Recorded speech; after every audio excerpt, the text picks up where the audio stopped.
congratulations on the victory. You got a lot off your chest afterwards. Do you feel like you got your point across? I hope so. I hope so. I don't know what else I have to do. I hope I did. You really wanted to fight on this card. You said that right after your last win. Were you kind of hoping? I mean, I know you said you wanted to be on the main card. Were you hoping you'd get a bigger opportunity? That no disrespect to Paul Reyes, but not the biggest name. You're on the prelims. Like, were you happy you got on the fight card, but maybe not so happy with the level of competition? Exactly. It came to a point where I couldn't get any of the top guys to fight me. A couple of I talked to Sean about a couple of them, and I couldn't get it to work out. They don't want to fight. They want us killers to fight each other, and so they don't have to fight any of us because they're coming up. And it got to a point I just took what I had to get on the card, honestly, so I could fight at home. And so now, what do you think happens? Like, do you feel like, okay, I went on the mic, I said what I had to say, now they have to give me something bigger? I mean, yeah, and hopefully I get a better promotional push as well. I've like we talked about on your show last time. I was 6-1. Now I'm 7-1 in the UFC. I haven't been flown out to do any events. They're doing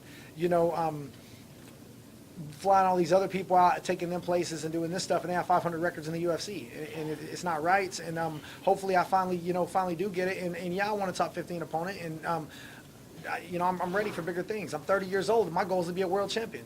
I mean, no offense to Polo Reyes, like you said, but the levels weren't there. I'm just better than him everywhere. Who were the guys that you mentioned there were a couple fighters that you were planning to fight if things fell apart? Who were they? I said I want the winner of Kevin Lee, Michael Chiesa, and I said that assuming, I feel healthy, and I do feel healthy right now. You never know, after maybe a couple days, maybe I feel something coming up, but I feel healthy, and I'm going to keep my weight down, and if one of them get injured, I'll jump in there and step in and fight one of them in a heartbeat. Next month, 5 weeks away in Oklahoma City, which is like a 3-hour drive from here, where I live. Like you said, this is like your home state. I mean, were you expecting some sort of push for this one, or at least to be in a highlighted fight? And when some of the other fights fell apart on this card, were you thinking maybe I'd get that bump up? At first, I was a little disappointed, but then I saw how big the pay-per-view was. I'm not unrealistic. I realized this is the biggest pay-per-view of the year. But then at the same time, when Cejudo and them drop out, I was hoping, not gonna lie, I was hoping I would get moved to the main card. I'm not gonna cry over spilled milk now. I'm just optimistic. I've been talking to a couple people, and they've been telling me some things. So I'm optimistic that I'm gonna get a good push, and I'm gonna get finally what I've been fighting for and deserve. Do you have any idea why it hasn't happened yet? Honestly, I think a lot of it has to do maybe with my inactivity.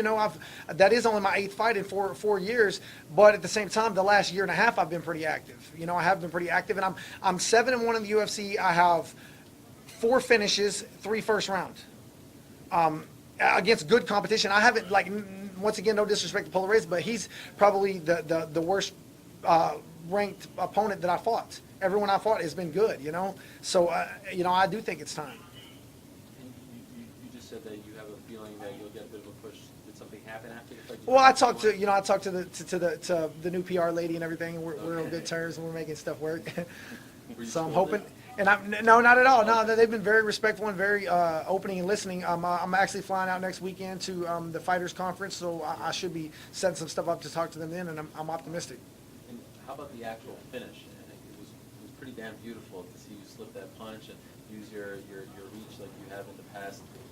Anything that you weren't happy about in that fight? Because it seemed like a pretty flawless performance. No, it turned out perfect because the main thing is I didn't take any damage.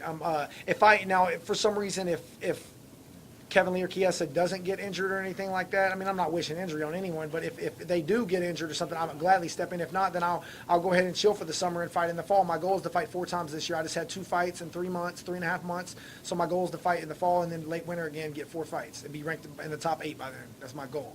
Any particular reason why those 2 are the ones that you think? Just because, well, I was just obviously Chiesa beat me on the Ultimate Fighter 5 years ago. I've been wanting that rematch, and So it just, and they're both ranked in the top 10 or top 15. I think Kevin Lee's ranked number 11 or something like that, and Chiesa's ranked like number 7 or 8. So yeah, the reason is they're ranked higher. It's interesting to hear you say that you want them, and to also hear you kind of openly talk about not getting that push, because yesterday they got involved in a bit of a melee, and it's been everywhere, all over the place on Sports Center and things like that. As someone who's trying to get noticed and is having a tough time doing it, and you see 2 guys, do that and now get noticed, what do you think of that? Does that I mean, Does that frustrate you? That also- yeah, it frustrates me because, to be honest with you, you know, like I said, I can't really talk about Chiesa because Chiesa, he beat me 5 years ago. He did beat me 5 years ago.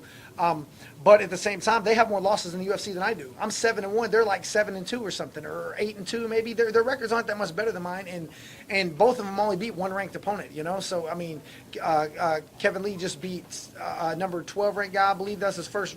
You know, that's his first ranked guy that he's beat. And they're acting like their career. These people just keep acting like their careers are way ahead of mine and stuff, and it's a joke, you know. My UFC record is 7-1. Theirs is like 7-2 or 8-2. Their record isn't any better than mine. They have more losses than I do.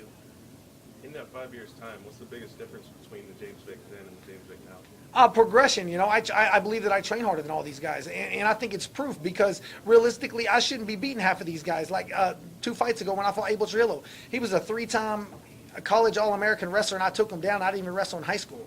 But you can catch people through hard work and taking your life serious. You know, I saw them, you know, recently just promoting, who was it, Yair Rodriguez, talking about how he doesn't have a life, he doesn't drink, he doesn't. Guess what? I don't drink, I don't smoke, I don't party either. I don't have any life either. How do you think I've been able to catch these guys that have been training for 10 years longer than me?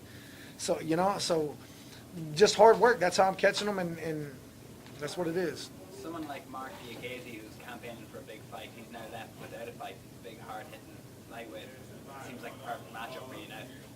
I mean, no disrespect, but he's 2-0 in the UFC. That does me no good. If I was 25, I would take that. I'm 30 years old. I'm trying to get in the top 15 and become a world champion. So that fight really doesn't do anything for me, you know. I mean, he's 2-0 and I'm 7-1, you know.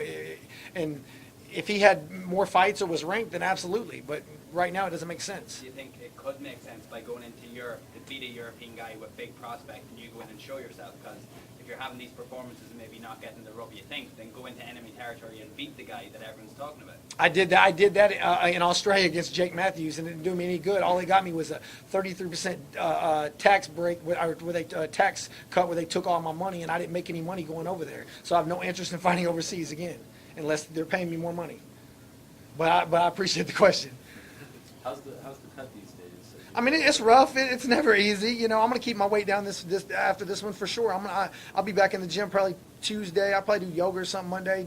Be Tuesday back running. You know, I've actually started running again. I was scared to run for the longest time after I had the hip surgery. So I started running again, and the weight cuts. It's never easy, but I work with George Lockhart. He's the best in the world, fitness VT, and he flies out with me for all the fights, and he really helps me so much, and so it's never easy, but I've never missed weight. Earlier you mentioned inactivity. It's nice to see the quick turnaround. You just fought in February. Tonight you made an amazing statement. But in the last 2 years you have been relatively inactive. What's the reason for that? Is it because the UFC hasn't been giving you these opportunities? You had injuries? What's kept you? Actually, the last 2 years I've been pretty active. In the last year I've had 4 fights. Now, I lost the Benel fights. But at least that was a number 7 ranked opponent. It's not like I lost to a dude who's ranked out of the top 20, you know. But I've had 4 fights in basically the last year. So because I fought him in June of last year, so I've had 4 fights in the last year. Now before that, it was inactive, just injuries. You know, after I fought Jake Matthews, I was on cloud 9. You know, thought I'm 4-0 in the UFC. I'm about to get a promotional push. I got the bonus, and then I got screwed by taxes, and then I came back, had to have hip surgery, and didn't fight for a year and went broke again. You know, so it's a blessing to fight 2 times in 3 months, and just the inactivities was injuries, but I'm healthy now.